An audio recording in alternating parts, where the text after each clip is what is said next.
अध्याय 6 सबक 5 अमीर लोग पैसे का आविष्कार करते हैं। पिछली रात मैंने लिखना बंद किया और अलेक्जेंडर ग्राहम बेल के जीवन पर आधारित एक टीवी कार्यक्रम देखा। बेल ने टेलीफोन का पेटेंट करवाया था और उनकी नई खोज की बहुत मांग थी। चूंकि उन्हें एक बड़ी कंपनी की जरूरत थी, इसलिए वे उस समय की नामी कंपनी वेस्टर्न यूनियन के पास गए और उनसे कहा कि वे उनके पेटेंट और उनकी छोटी सी कंपनी को खरीद लें। वे पूरे पैकेज के $1,00,000 चाहते थे। वेस्टर्न यूनियन के अध्यक्ष ने यह सुनते ही त्योरियां चढ़ा ली और प्रस्ताव को यह कहकर ठुकरा दिया कि मांगी जाने वाली कीमत बहुत ज्यादा है। बाकी इतिहास है। खरबों डॉलर के उद्योग का जन्म हुआ और AT&T का जन्म हुआ। अलेक्जेंडर ग्राहम बेल की कहानी खत्म होने के बाद शाम के समाचार आ रहे थे। समाचारों में एक स्थानीय कंपनी के स्टाफ में कटौती के बारे में एक खबर थी। कर्मचारी नाराज थे और शिकायत कर रहे थे कि कंपनी के मालिक ज्यादती कर रहे हैं। फैक्ट्री के सामने एक 45 साल का नौकरी से निकाला गया मैनेजर अपनी पत्नी और 2 बच्चों के साथ खड़ा था और सुरक्षा गार्डों से अंदर जाने की इजाजत मांग रहा था ताकि वह मालिकों से यह विनती कर सके कि उसे नौकरी से न निकाला जाए। उसने हाल ही में एक मकान खरीदा था और उसे डर था कि उसे मकान बेचना पड़ेगा। कैमरा उसके अनुनय विनय पर नजरें गड़ाए था और पूरी दुनिया इसे देख रही थी। यह कहने की जरूरत नहीं है कि इसने मेरा ध्यान खींच लिया। मैं 1984 से व्यावसायिक रूप से पढ़ा रहा हूँ। यह एक बहुत अच्छा अनुभव और पुरस्कार रहा है। यह एक विचलित करने वाला काम भी है क्योंकि मैंने हजारों बच्चों को पढ़ाया है और मैंने सभी में एक बात देखी है जिसमें मैं भी शामिल हूँ। हमें बहुत ज़्यादा संभावनाएं होती है और हमें प्रकृति ने बहुत से उपहार दिए होते हैं, परंतु जो चीज़ हम सभी को पीछे धकेलती है वह है खुद के बारे में शंका। तकनीकी जानकारी की कमी के कारण हम पीछे नहीं रहते, बल्कि आत्मविश्वास की कमी के कारण पीछे रहते हैं। कई लोगों पर इसका असर ज़्यादा होता है। एक बार हम स्कूल छोड़ देते हैं तो हम सभी जानते हैं कि कॉलेज डिग्री के होने या अच्छे नंबर आने का कोई खास महत्व नहीं होता।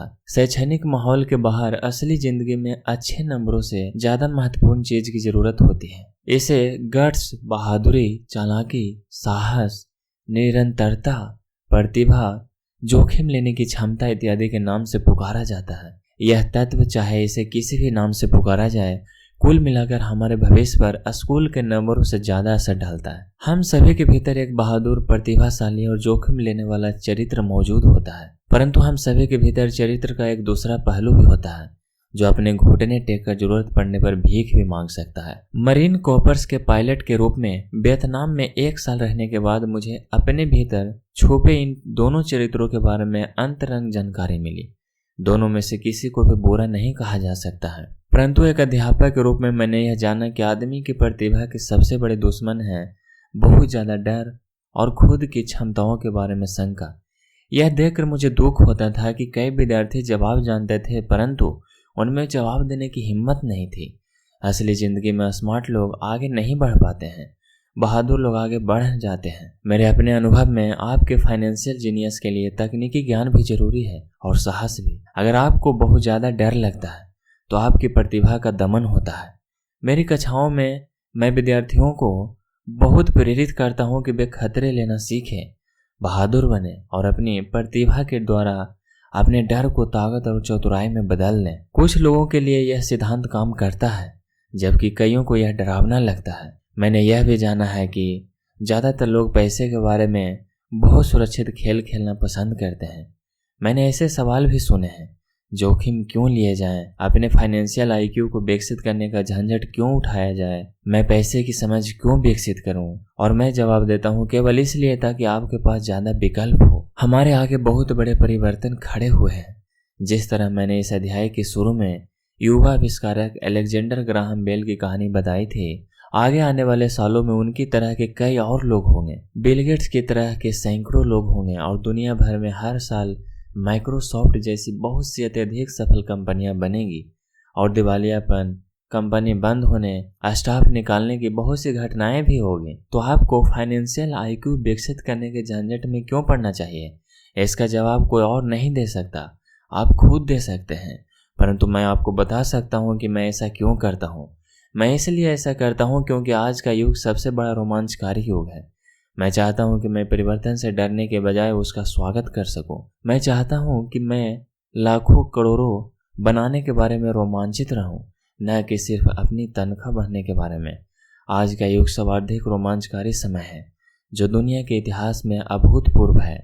कई पीढ़ियों के बाद लोग इस युग को याद करते हुए यह कहेंगे कि यह कितना ज़्यादा रोमांचकारी रहा होगा। इसे पुराने की मौत और नए के जन्म का युग कहा जाएगा। इस युग में बहुत उथल पुथल थी और रोमांच भी था। तो अपने फाइनेंशियल IQ को विकसित करने का झंझट क्यों उठाया जाए, क्योंकि अगर आप ऐसा करते हैं तो आप ज़्यादा अमीर हो जाएंगे, और अगर आप ऐसा नहीं करते हैं तो आने वाला समय आपके लिए डरावना होगा। उस समय आप बहादुरी से आगे बढ़ने वाले लोगों को सफल होते देखेंगे और पुराने सिद्धांतों से जकड़े रहने वाले लोगों को असफल होते देखेंगे। 300 साल पहले जमीन ही संपत्ति थी, इसलिए जिस आदमी के पास जमीन थी उसके पास संपत्ति थी। फिर फैक्ट्रियां आई, उत्पादन शुरू हुआ और अमेरिका ने अपना दबदबा बना लिया। उद्योगपति के पास संपत्ति आ गई। आज सूचना का युग है, इसलिए जिस आदमी के पास जितनी ज़्यादा और जल्दी सूचना आ जाती है वह अमीर हो जाता है। समस्या यह है कि सूचना दुनिया भर में प्रकाश की गति से उड़ रही है। इस नई संपत्ति को सीमाओं और दायरों में नहीं बांधा जा सकता जिस तरह जमीन या फैक्ट्रियों को बांधा जा सकता था। परिवर्तन ज्यादा तेज और नाटकीय होंगे। नए करोड़पतियों की संख्या में नाटकीय बढ़ोतरी होगी। ऐसे भी लोग होंगे जो पीछे छूट जाएंगे। आज मैं इतने सारे लोगों को संघर्ष करते देखता हूँ और प्रायः ज्यादा कड़ी मेहनत करते देखता हूँ, और ऐसा सिर्फ इसलिए होता है क्योंकि वे पुराने विचारों को कस कर पकड़े रहते हैं। वे चाहते हैं कि चीजें उनके हिसाब से हों। वे परिवर्तन का विरोध करते हैं। मैं ऐसा लोगों को जानता हूं जिनकी नौकरी छूट गई है, घर बिक गया है, और वे इसके लिए टेक्नोलॉजी या अर्थव्यवस्था या अपने बॉस को दोष देते हैं। दुर्भाग्य से उन्हें यह महसूस ही नहीं होता कि वे भी समस्या का कारण हो सकते हैं। पुराने विचार उनके सबसे बड़े विरोधी बन जाते हैं, और ऐसा इसलिए होता है क्योंकि वे यह जान ही नहीं पाते कि जो विचार पुराने जमाने में संपत्ति था वह आज इसलिए नहीं है क्योंकि जमाना आगे बढ़ चुका है। एक दोपहर में अपने द्वारा इजाद किए गए बोर्ड गेम कैश फ्लो से शिक्षा दे रहा था। मेरा एक दोस्त किसी को अपने साथ लेकर आया था ताकि वह भी सीख सके। दोस्त की दोस्त का हाल ही में तलाक हुआ था। तलाक के मुकदमे में उसके हाथ पूरी तरह जल गए थे और वह अब कुछ जवाब ढूंढ रही थी। उसके मित्र को लगा कि शायद इस खेल से उसे कुछ सीखने को मिलेगा। इस खेल को इस तरह से बनाया गया है ताकि लोग यह सीख सकें कि पैसा किस तरह काम करता है। खेलने के दौरान वे इनकम स्टेटमेंट और बैलेंस शीट के आपसी संबंध के बारे में सीखते हैं। वे सीखते हैं कि किस तरह दोनों के बीच कैश का फ्लो होता है और किस तरह पैसे की राह में आपको अपनी संपत्ति वाले कॉलम से निकलने वाले मासिक कैश फ्लो को बढ़ाना होता है ताकि यह आपके मासिक खर्च से ज़्यादा हो जाए। एक बार आप इसे हासिल कर लेते हैं तो आप चूहा दौड़ से बाहर निकल जाते हैं और तेज राह पर चल पड़ते हैं। जैसा मैंने कहा है, कुछ लोग इस खेल से नफरत करते हैं, कुछ इससे प्रेम करते हैं और कुछ इसका मतलब ही नहीं समझ पाते। इस महिला ने कुछ सीखने का बहुमूल्य अवसर खो दिया। शुरुआती राउंड में उसने एक डू डेड कार्ड खींचा जिस पर एक नाव बनी हुई थी। पहले तो वह खुश हुई, अरे मेरे पास तो एक नाव है। फिर वह उसके मित्र ने यह बताया कि किस तरह आंकड़े उसके इनकम स्टेटमेंट और बैलेंस शीट पर काम करते हैं, तो वह कुंठित हो गई क्योंकि उसे गणित जरा भी पसंद नहीं था। बाकी के खिलाड़ियों ने शांतिपूर्वक इंतजार किया जब उसका दोस्त इनकम स्टेटमेंट, बैलेंस शीट और मासिक कैश फ्लो के बारे में उसे समझाता रहा। अचानक जब उसने यह जान लिया कि आंकड़े किस तरह काम करते हैं तो उसे यह जानकर झटका लगा कि उसकी नाव उसे जिंदा खा रही है। बाद में वह डाउन साइज हो गई और उसे एक बच्चा भी हो गया। यह उसके लिए एक भयानक खेल साबित हुआ। कक्षा के बाद उसका दोस्त आया और उसने मुझे बताया कि वह बहुत विचलित है। वह कक्षा में निवेश के बारे में सीखने के लिए आई थी और उसे यह बहुत मूर्खतापूर्ण लगा था कि इतने बेकार खेल को खेलने में इतना ज़्यादा समय बर्बाद किया जाए। उसके मित्र ने उसे यह समझाने की कोशिश की कि वह अपने भीतर झांक कर देखे कि क्या यह खेल उसके किसी अंदरूनी पहलू को उजागर कर रहा था। इस सुझाव पर उस महिला ने अपना पैसा वापस मांग लिया। उसने कहा कि यह विचार मूर्खतापूर्ण है कि कोई खेल किसी के अंदरूनी पहलू को उजागर करता है। उसका पैसा तत्काल वापस कर दिया गया और वह वापस चली गई। 1984 से मैं करोड़ों कमा रहा हूँ और सिर्फ इसलिए कमा रहा हूँ क्योंकि स्कूल सिस्टम वह नहीं सिखाता जो मैं सिखा रहा हूँ। स्कूल में ज़्यादातर शिक्षक भाषण देते हैं, अपने छात्र जीवन में मुझे भाषणों से चिढ़ थी। मुझे बहुत जल्दी बोरियत हो जाती थी और मेरा दिमाग इधर उधर भटकने लगता था। 1984 में मैंने खेल खेल में शिक्षा देना शुरू किया। मैंने वयस्क विद्यार्थियों को प्रोत्साहित किया कि वे इन खेलों को ज्ञान बढ़ाने के इस पहलू से देखें कि वे क्या जानते हैं और उन्हें क्या सीखना चाहिए। सबसे महत्वपूर्ण बात यह है कि इस खेल से आदमी के व्यवहार पर भी प्रकाश पड़ता है। यह एक तात्कालिक फीडबैक सिस्टम भी है। टीचर लेक्चर दे, इसके बजाय खेल एक व्यक्तिगत लेक्चर बन जाता है जो आपके लिए ही बनाया गया है। उस महिला के मित्र ने बाद में मुझे पूरी बात बताने के लिए फ़ोन किया। उसने कहा कि उसकी मित्र अब शांत है। शांत होने के बाद उसने खेल और अपने जीवन के बीच में कुछ आपसी संबंध भी महसूस किए हैं। हालांकि उसके और उसके पति के पास नाव नहीं थी, परंतु उनके पास बाकी सब चीजें थी। वह अपने तलाक के बाद बहुत नाराज थी। उसका पति एक कम उम्र की महिला के साथ भाग गया था और 20 साल के वैवाहिक जीवन के बाद उनके पास दौलत के नाम पर बहुत कम सामान था। उनके बीच बांटने के लिए भी लगभग कुछ भी नहीं था। 20 साल की उनकी शादीशुदा जिंदगी में मजा बहुत आया था, परंतु उन्होंने केवल डू डैड ही इकट्ठे किए थे। उसने यह महसूस किया कि आंकड़ों पर उसका गुस्सा इनकम स्टेटमेंट और बैलेंस शीट पर इसलिए था क्योंकि वह उन्हें समझ नहीं पा रही थी। उसका यह मानना था कि पैसे धेले का हिसाब किताब रखना पुरुष का काम है। वह घर संभालती थी और उसका पति पैसों को संभालता था। उसे अब यह पक्का भरोसा हो चुका था कि उनकी शादी के आखिरी 5 सालों में उसके पति ने उससे पैसे छुपाए थे। वह इस बात पर खुद से नाराज थी कि उसे यह पता ही नहीं चला कि पैसा कहाँ गया है और यह भी पता नहीं चला कि उसका किसी दूसरी औरत के साथ संबंध बन चुका है। बोर्ड गेम की ही तरह है, दुनिया भी तत्काल फीडबैक देती है। अगर हम ज्यादा ध्यान दें तो हम ज्यादा सीख सकते हैं। कुछ समय पहले की बात है, मैंने अपनी पत्नी से कहा कि धोबी ने मेरे पैंट को सिकोड़ दिया है। मेरी पत्नी धीमे से मुस्कुराई और उसने मेरे पेट में उंगली गड़ाते हुए मुझे बताया कि पैंट नहीं सिकुड़ा है, बल्कि कोई और चीज फैल गई है। कैश फ्लो नामक यह खेल हर खिलाड़ी को व्यक्तिगत फीडबैक देने के हिसाब से तैयार किया गया है। इसका लक्ष्य आपको विकल्प प्रदान करना है। अगर आप नाव वाला कार्ड निकालते हैं और यह आपको कर्ज में डाल देता है तो सवाल यह उठता है, अब आप क्या कर सकते हैं? आपके पास कितने फाइनेंशियल विकल्प मौजूद हैं?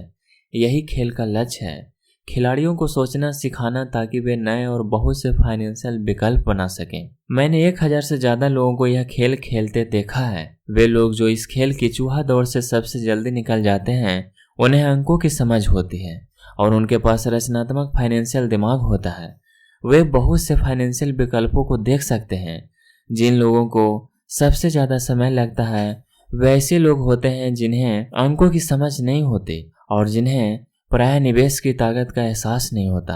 अमीर लोग प्रायः रचनात्मक होते हैं और सोच समझकर खतरे उठाते हैं। कैश फ्लो खेलने वाले कई ऐसे भी लोग होते हैं जो इस खेल में बहुत सा पैसा तो कमा लेते हैं, परंतु उन्हें यह नहीं पता होता कि वे इस पैसे का क्या करें। उनमें से ज्यादातर असली जिंदगी में भी आर्थिक रूप से सफल नहीं होते। हर कोई उनसे आगे निकल जाता है, इस तथ्य के बावजूद कि उनके पास पैसा होता है, और यही असली जिंदगी में भी होता है।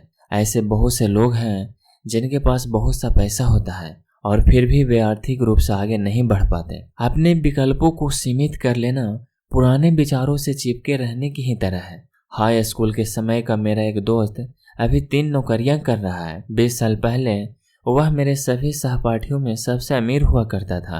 जब स्थानीय शुगर प्लांट बंद हुआ तो वह जिस कंपनी के लिए काम करता था वह भी बंद हो गई। उसके दिमाग में केवल एक विकल्प था और वह पुराना विकल्प था, कड़ी मेहनत करो। समस्या यह थी कि उसे कोई बराबरी की नौकरी नहीं मिल पाई जो पुरानी कंपनी में उसकी वरिष्ठता को माने। इसका परिणाम यह हुआ कि वह अभी जो काम कर रहा है वे उसकी योग्यता के बहुत नीचे के काम हैं और इसलिए उसकी तनख्वाह कम है।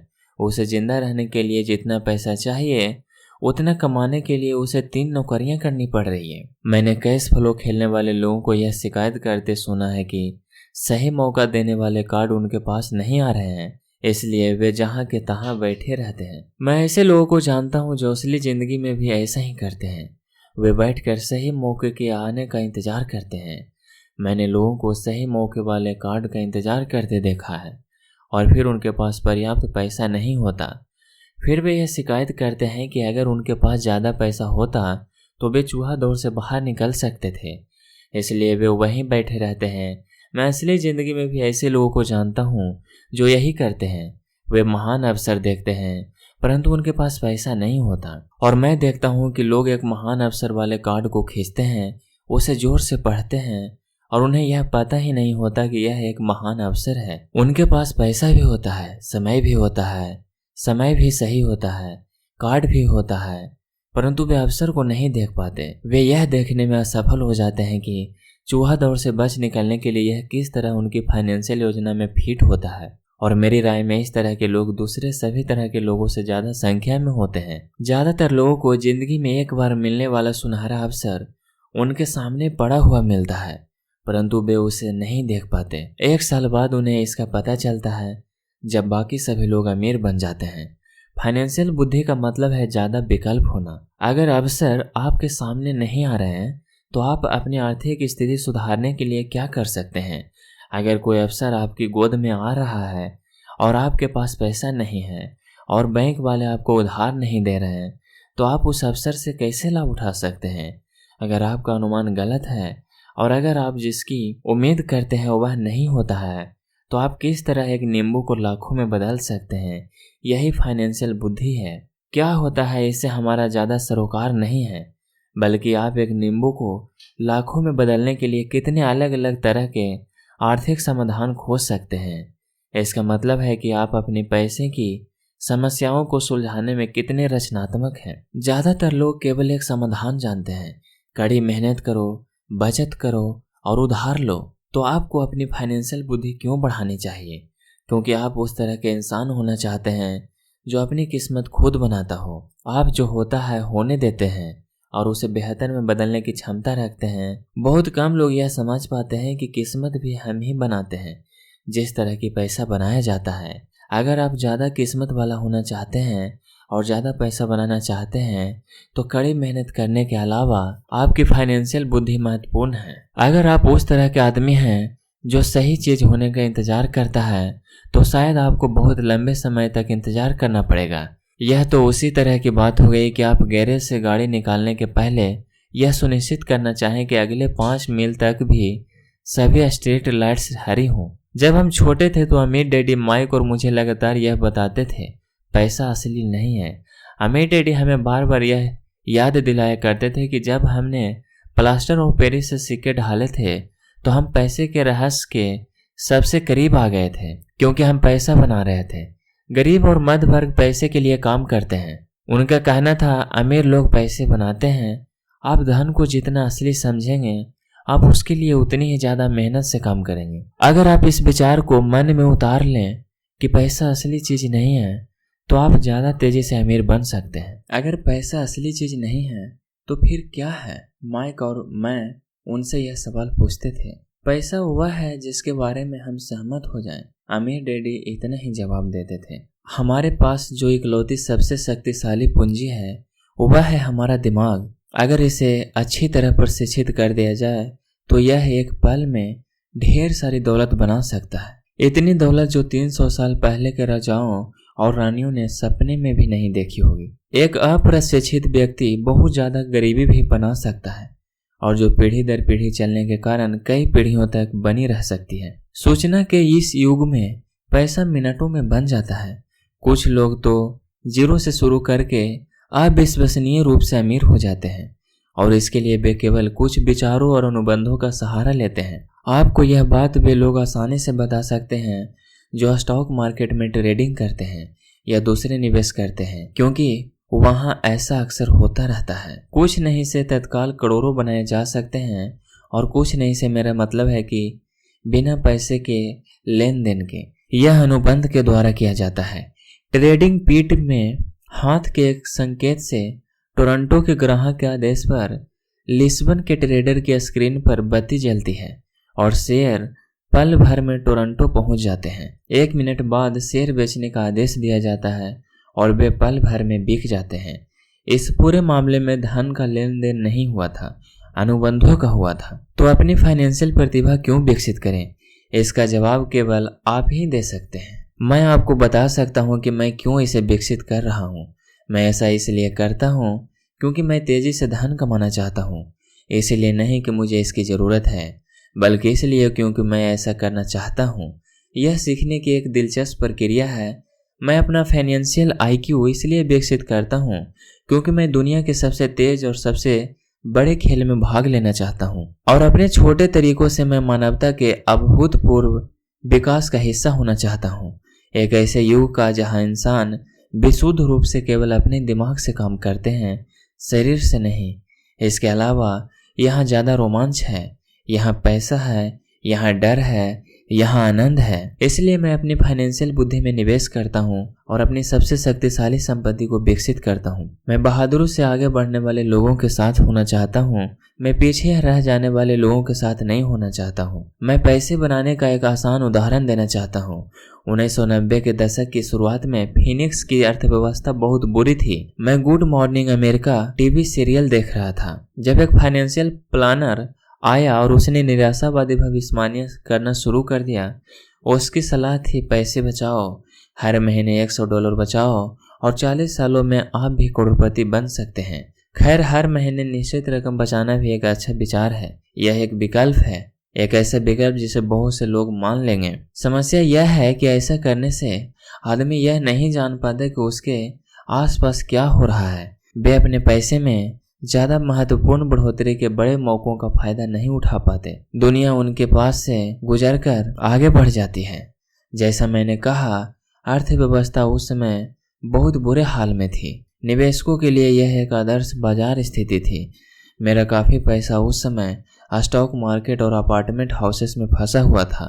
मेरे पास नगद पैसा नहीं था। चूँकि हर कोई बेच रहा था, इसलिए मैं खरीद रहा था। मैं पैसे बचा नहीं रहा था, मैं निवेश कर रहा था। मेरी पत्नी और मेरे पास $10 लाख से ज़्यादा नगद थे, जो तेज़ी से बढ़ते हुए बाजार में काम कर रहे थे। निवेश करने के लिए यह सबसे बढ़िया मौका था। अर्थव्यवस्था भयावह थी। मैं बहुत छोटे छोटे निवेशों का तो वर्णन नहीं कर सकता, परंतु कई बड़ी बातें जरूर बताना चाहूँगा। वे घर जिनकी कीमत अभी $1 लाख होती थी, अब $75,000 के हो गए थे। परंतु स्थानीय रियल एस्टेट ऑफिस में खरीदारी करने के बजाय मैंने दिवालिया वकील के ऑफिस या अदालत की सीढ़ियों पर खरीदारी करना शुरू कर दिया। इन जगहों पर $75,000 का घर $20,000 या इनसे भी कम में खरीदा जा सकता था। मैंने अपने मित्र से $2,000 का लोन लिया। 90 दिनों के इस लोन पर ब्याज $200 था। मैंने वकील को कैशियर का चेक दे दिया। जब अनुबंध की कार्यवाही चल रही थी, तब मैंने अखबार में विज्ञापन दिया कि $75,000 का घर केवल 60,000 में बिकाऊ है और किसी डाउन पेमेंट की ज़रूरत नहीं है। मेरा फ़ोन तत्काल व्यस्त हो गया और लगातार बजने लगा। संभावित खरीदारों को छांटा गया और एक बार मकान कानूनी रूप से मेरे नाम हो गया तो सभी संभावित खरीदारों को घर देखने की इजाज़त दी गई। अत्यंत रोमांचकारी घटनाक्रम के बीच घर कुछ ही मिनटों में बिक गया। मैंने $2,500 की प्रोसेसिंग फी मांगी, जो उन्होंने खुशी खुशी दे दी, और इसके बाद कानूनी नामांतरण की कार्यवाही शुरू हो गई। मैंने अपने मित्र के $2,000 के कर्ज में $200 ब्याज मिलाकर उसे दे दिए। वह खुश था, घर खरीदने वाला खुश था, वकील भी खुश था और मैं भी खुश था। मैंने $20,000 में खरीदे गए घर को $60,000 में बेच दिया था। मेरे पास खरीदार का शपथ पत्र था, जिसने मेरे संपत्ति वाले कॉलम में $40,000 जमा कर दिए थे। इस पूरी कार्यवाही में कुल 5 घंटे लगे थे। तो अब जबकि आप में पैसे की समझ आ चुकी है और आप अंक पढ़ सकते हैं, मैं आपको दिखाऊंगा कि यह किस तरह पैसे का आविष्कार करने का उदाहरण है। संपत्ति वाले कॉलम में $40,000 बनते हैं। बिना टैक्स चुकाए पैसे का आविष्कार कैसे किया जाता है? 10% ब्याज पर आपने $4,000 प्रति वर्ष के कैश फ्लो को सुनिश्चित कर लिया। मंदी के बाजार में अपने खाली समय में मैंने और मेरी पत्नी ने इस तरह के 6 सौदे निपटाए, जबकि हमारा ज़्यादातर पैसा बड़ी प्रॉपर्टीज और स्टॉक मार्केट में फंसा हुआ था। हम खरीदने और बेचने के सौदे में अपनी संपत्ति वाले कॉलम में $1,90,000 से ज़्यादा 10% ब्याज पर शपथ पत्र पर बनाने में कामयाब हो गए थे। इस तरह हर साल की अनुमानित आय $19,000 हो गई थी और इसका ज़्यादातर भाग हमारे प्राइवेट कॉरपोरेशन द्वारा सुनिश्चित था। इस $19,000 प्रति वर्ष का बड़ा हिस्सा हमारी कंपनी की कारों, पेट्रोल ट्रिप्स, बीमे, ग्राहकों के साथ डिनर इत्यादि चीज़ों पर खर्च हो सकता था। जब तक सरकार को उस आमदनी पर टैक्स लगाने का मौका मिलता तब तक यह कानूनी रूप से खर्च हो चुका था। बचत आपको $40,000 बचाने के लिए कितना समय लगेगा और 50% टैक्स के हिसाब से कितना पैसा चुकाना होगा। अपनी फाइनेंशियल बुद्धि के इस्तेमाल से पैसा किस तरह खोजा जा सकता है, बनाया जा सकता है और सुरक्षित किया जा सकता है, यह इसका एक आसान उदाहरण है। खुद से पूछे कि $1,90,000 बचाने के लिए आपको कितना समय लगेगा। क्या बैंक आपके पैसे पर 10% ब्याज देगी? और शपथ पत्र 30 सालों तक वैध था। मुझे आशा है कि वे मुझे कभी $1,90,000 नहीं देंगे। मुझे टैक्स देना पड़ेगा अगर वे मुझे मूलधन देते हैं और इसके अलावा 30 साल के समय में $1,90,000 दिए जाने से कुल आमदनी $5,00,000 से ज्यादा होती है। मुझसे लोग पूछते हैं कि क्या होगा अगर कोई व्यक्ति पैसे नहीं चुकाए। ऐसा होता है और यह एक अच्छी खबर है।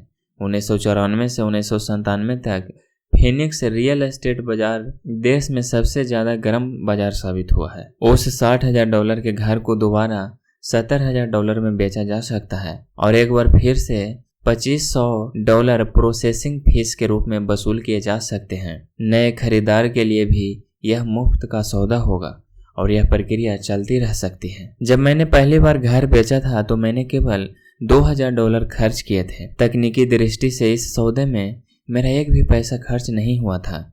निवेश पर मेरी वसूल अनंत थी। यह एक उदाहरण है कि पैसा पास में नहीं होने पर भी बहुत सा पैसा किस तरह कमाया जा सकता है। दूसरे शब्दों में, दोबारा बेचे जाने पर मैं $2,000 अपनी जेब में डालता हूँ और लोन को 30 साल तक फिर से बढ़ा देता हूँ।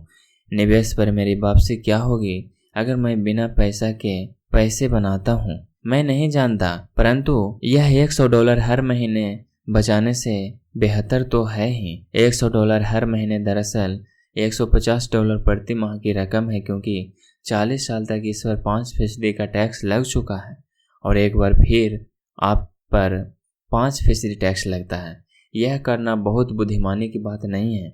यह सुरक्षित हो सकता है परंतु यह स्मार्ट नहीं। आज 1997 में जब यह पुस्तक लिख रहा हूँ तो बाजार की स्थितियाँ 5 साल पहले की स्थिति से पूरी तरह अलग है। फिनिक्स का रियल एस्टेट बाजार पूरे अमेरिका की ईर्ष्या का केंद्र बना हुआ है। जो घर उस समय हमने $60,000 में बेचे थे, आज उनकी कीमत $1,10,000 हो चुकी है। अब भी ऐसे मौके हैं, परंतु अब उनकी खोज करने में मुझे बहुत समय और पैसा खर्च करना पड़ेगा। वे दुर्लभ हैं, परंतु आज हजारों खरीदार इन सौदों की तलाश में भटक रहे हैं और बहुत कम समझदारी भरे मौके मौजूद हैं। बाजार बदल चुका है। यह आगे बढ़ने का समय है और संपत्ति वाले कॉलम में दूसरे मौके ढूंढने का समय है। आप यहाँ ऐसा नहीं कर सकते। यह कानून के खिलाफ है। आप झूठ बोल रहे हैं। मैं इस तरह की प्रतिक्रियाओं को ज़्यादा सुनता हूँ और क्या आप मुझे ऐसा करने का तरीका बता सकते हैं? यह आग्रह कम सुनता हूँ। गणित आसान है। आपको इसमें बीजगणित या कैलकुलेटर की ज़रूरत नहीं है। मैं ज़्यादा इसलिए नहीं लिखता क्योंकि एस्क्रो कंपनी कानूनी सौदों को संभालती है और भुगतान की सेवा को भी। मुझे छत ठीक करवाने या टॉयलेट ठीक करने का झंझट भी नहीं उठाना पड़ता, क्योंकि यह काम घर के मालिक का है। यह उनका घर है। कभी कभार कोई पैसा नहीं चुकाता और यह भी अच्छा होता है क्योंकि उसमें विलंब शुल्क मिलता है या वे घर छोड़कर चले जाते हैं और प्रॉपर्टी एक बार फिर से बेच दी जाती है। कोर्ट सिस्टम यह सब संभाल लेता है और हो सकता है यह आपके इलाके में काम न करें। बाजार की स्थिति अलग हो सकती है, परंतु यह उदाहरण दर्शाता है कि किस तरह एक आसान वित्तीय प्रक्रिया कुछ ही समय में लाखों डॉलर बना सकती है, जिसे बनाने में आपका ज़्यादा पैसा भी नहीं लगता और आपको जोखिम भी कम होता है। यह अनुबंध से बनाए जाने वाले पैसे का उदाहरण है। जिसके पास भी हाई स्कूल तक की शिक्षा है वह ऐसा कर सकता है, परंतु ज़्यादातर लोग ऐसा नहीं करते। ज़्यादातर लोग मेहनत करो और पैसे बचाओ की पुरानी सलाह सुनते हैं। लगभग 30 घंटे की मेहनत के बाद लगभग $1,90,000 संपत्ति वाले कॉलम में आ गए और इसके लिए टैक्स भी नहीं देना पड़ा। इसमें से कौन सी सलाह आपको ज़्यादा कठिन लगती है? पहला, कड़ी मेहनत करो, 50% की दर से टैक्स चुकाओ और फिर जो रकम बचती है उसमें से बचत करो। आपकी बचत पर आपको 5% ब्याज मिलता है, जिस पर एक बार फिर टैक्स लगता है। या दूसरा, पैसे की समझ विकसित करने का समय निकालो और अपने दिमाग और संपत्ति वाले कॉलम की ताकत का इस्तेमाल करो। इसमें वह समय भी जोड़ लें जो आपको विकल्प नंबर 1 के प्रयोग द्वारा $1,90,000 बचाने में लगता है, क्योंकि समय आपकी सबसे बड़ी संपत्ति है। अब आप समझ सकते हैं कि मैं क्यों चुपचाप अपना सिर हिलाता हूँ जब मैं लोगों को यह कहते सुनता हूँ, मेरा बच्चा स्कूल में अच्छी पढ़ाई कर रहा है और उसे अच्छी शिक्षा मिल रही है। यह अच्छी हो सकती है, परंतु क्या यह पर्याप्त है? मैं जानता हूँ कि उपर्युक्त निवेश तकनीक एक छोटी तकनीक है। इसे यह बताने के लिए लिखा गया है कि किस तरह एक छोटी सी रकम बड़ी रकम में बदल सकती है। एक बार फिर मेरी सफलता यह बताती है कि मजबूत वित्तीय नींव कितनी महत्वपूर्ण होती है, जो मजबूत वित्तीय शिक्षा से शुरू होती है। मैंने इसे पहले कहा है और यह इतना महत्वपूर्ण है कि मैं इसे एक बार फिर दोहराना चाहता हूँ। वित्तीय बुद्धि 4 मुख्य तकनीकी दस्ताओं से मिलकर बनती है। पहला, वित्तीय साक्षरता, अंकों को पढ़ने की योग्यता। दूसरा, निवेश की रणनीति, धन द्वारा धन कमाने का विज्ञान। तीसरा, बाजार, मांग और पूर्ति। अलेक्जेंडर ग्राहम बेल ने बाजार को वह दिया जो इसे चाहिए था। यही बिल गेट्स ने भी किया। यह मौका भी बाजार ने दिया था कि $20,000 में कोई मकान खरीद कर उसे $60,000 में बेच दिया जाए, जबकि उसकी असली कीमत $75,000 थी। कोई खरीद रहा था, कोई बेच रहा था। चौथा, कानून, अकाउंटिंग, कॉरपोरेट, स्टेट और नेशनल कानूनों और नीतियों के बारे में जागरूकता।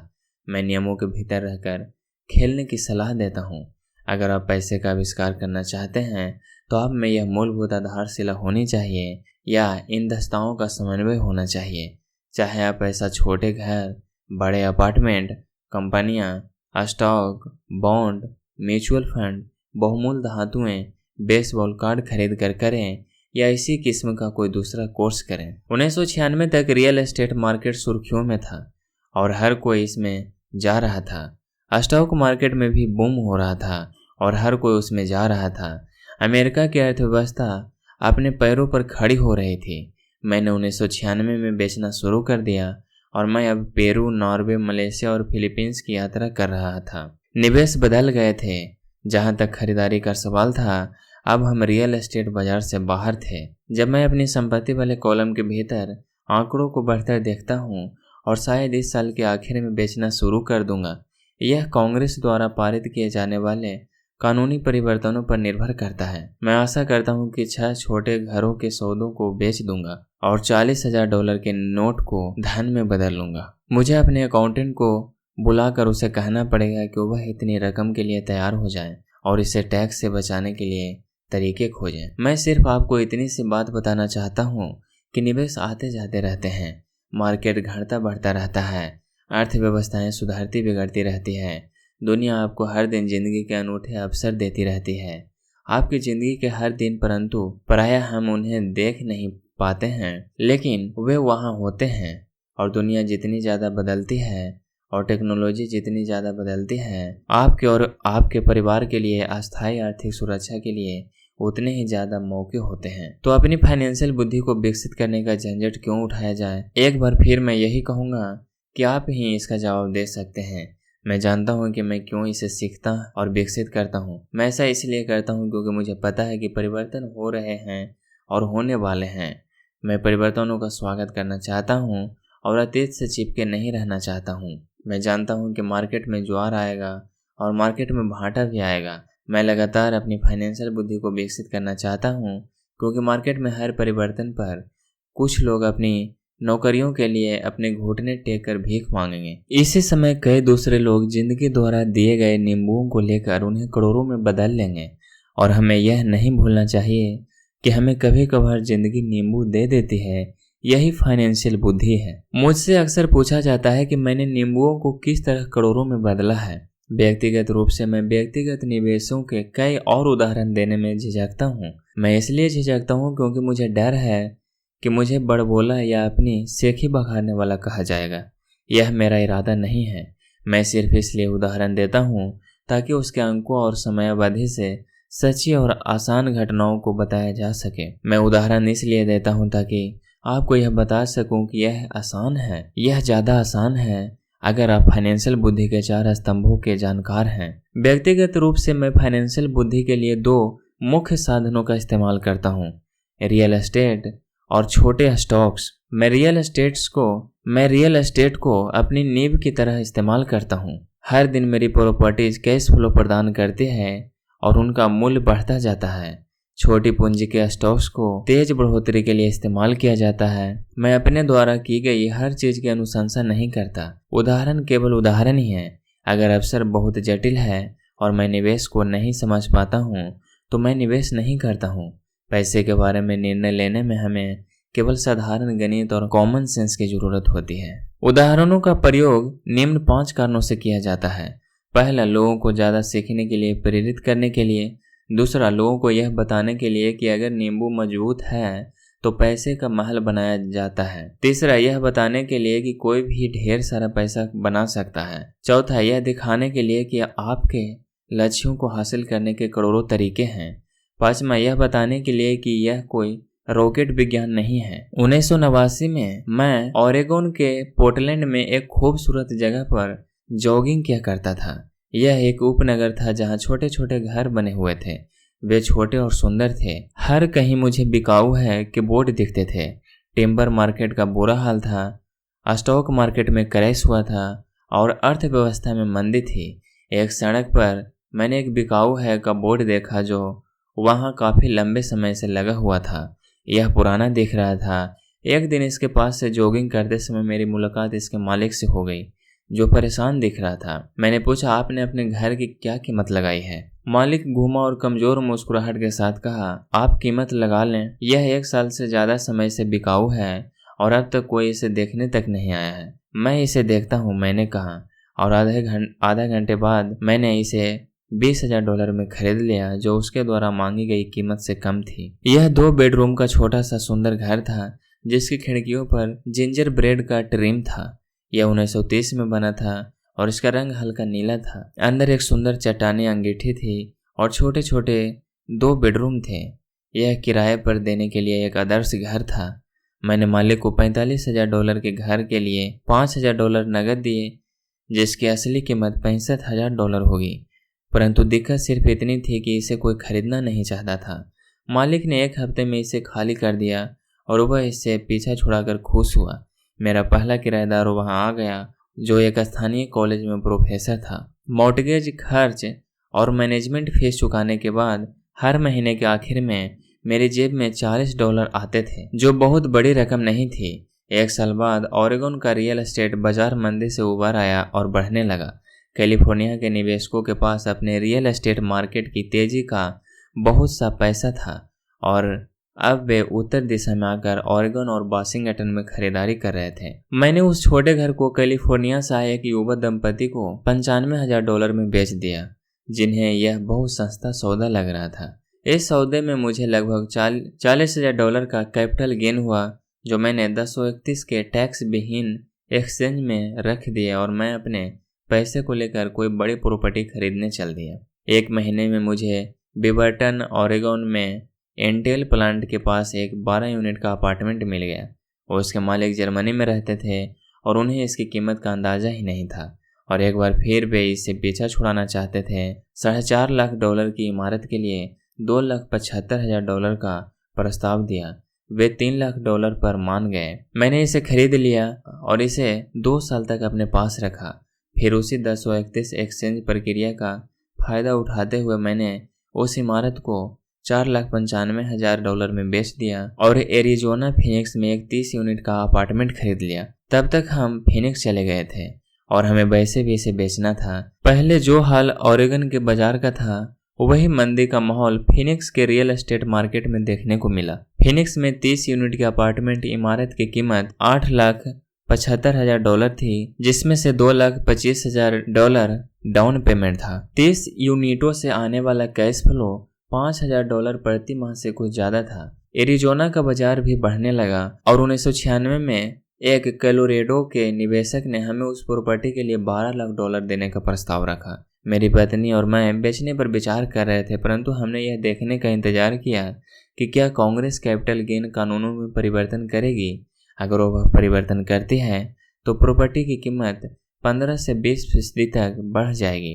इसके अलावा हर महीने $5000 मिलते रहना अच्छा लगता था। इस उदाहरण में मुद्दे की बात यह है कि किस तरह एक छोटी रकम एक बड़ी रकम में बदली जा सकती है।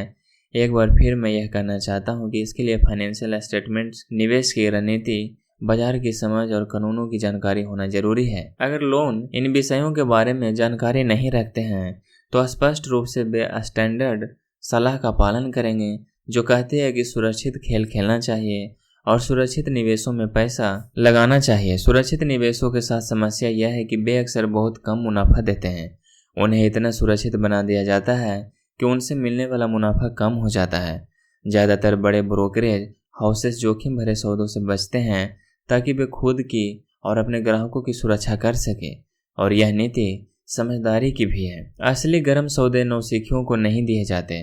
प्रायः सर्वश्रेष्ठ सौदे उन लोगों के लिए सुरक्षित रखे जाते हैं जो इन खेल को अच्छी तरह समझते हैं, और ये सौदे अमीरों को और भी ज़्यादा अमीर बना देते हैं। वैसे भी इस तरह के जोखिम भरे सौदे नौसिखियों के सामने रखना तकनीकी रूप से गैरकानूनी माना जाता है, परंतु ऐसा भी कभी कभार होता है। मैं जितना ज़्यादा परिष्कृत होता जाता हूँ उतने ही अवसर मुझे मिलते जाते हैं। जिंदगी में फाइनेंशियल बुद्धि विकसित करने का एक और फायदा यह होता है कि इससे आपके सामने ज़्यादा अवसर आते हैं, और आपकी फाइनेंशियल बुद्धि जितनी ज़्यादा बढ़ती जाती है आपके लिए यह बताना आसान होता जाता है कि कोई सौदा अच्छा है या बुरा। आपकी बुद्धि तत्काल एक बुरे सौदे को पहचान सकती है या एक बुरे सौदे को अच्छे सौदों में बदल सकती है।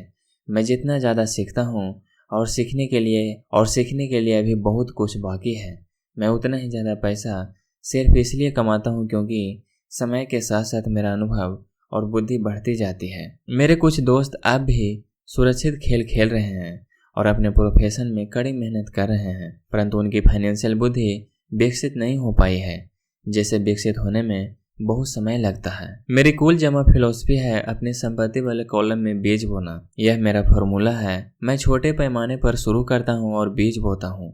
कुछ बीज उग जाते हैं और कुछ नहीं उगते। हमारे रियल एस्टेट कॉरपोरेशन में हमारे पास करोड़ों डॉलर की प्रॉपर्टी है।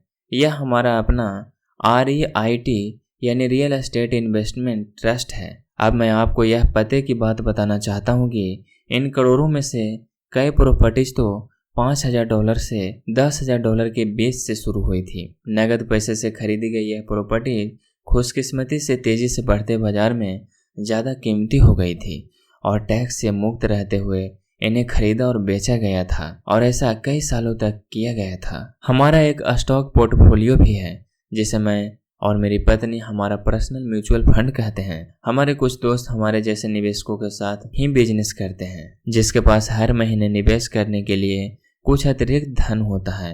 हम ज़्यादा जोखिम वाली प्राइवेट कंपनियों के शेयर खरीदते हैं जो अमेरिका या कनाडा में स्टॉक एक्सचेंज पर सार्वजनिक होने जा रही है। कितनी तेजी से धन बढ़ता है इसका उदाहरण इस तरह देखें। हमने कंपनी के सार्वजनिक होने से पहले 25 सेंट प्रति शेयर की दर पर 1 लाख शेयर खरीदे। 6 महीने बाद जब कंपनी शेयर बाजार में दर्ज हो गई तो उसके शेयर का भाव $2 प्रति शेयर हो गया। अगर कंपनी का प्रबंधन अच्छा है तो कीमतें बढ़ती रहेंगी और स्टॉक $20 प्रति शेयर या इससे भी ज़्यादा होगा। ऐसे भी कई वर्ष रहे हैं जब हमारे $25,000 एक साल से भी कम समय में $10 लाख बन गए हैं। यह जुआ नहीं है अगर आप जानते हैं कि आप क्या कर रहे हैं। यह जुआ है अगर आप सौदे में अपना पैसा फेंक रहे हैं और भगवान से सफल होने की दुआ कर रहे हैं।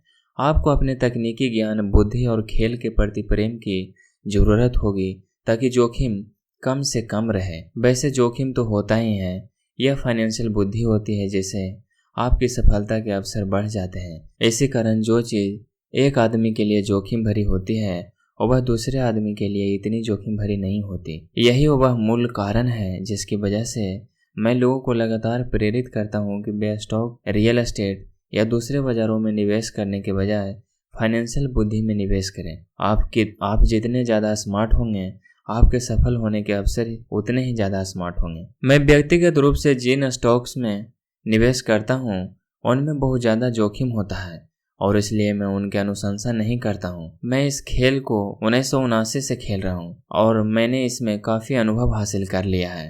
परंतु अगर आप दोबारा पढ़ेंगे कि इस तरह के निवेश ज़्यादातर लोगों के लिए जोखिम भरे क्यों होते हैं, तो आप अपनी ज़िंदगी को अलग तरह से निर्धारित कर सकोगे, जिससे $25,000 से एक साल में $10 लाख बनाना आपके लिए कम जोखिम भरा होगा। जैसा पहले ही कहा जा चुका है, मैंने जो लिखा है मैं आपको वैसा करने की सलाह नहीं देता हूँ।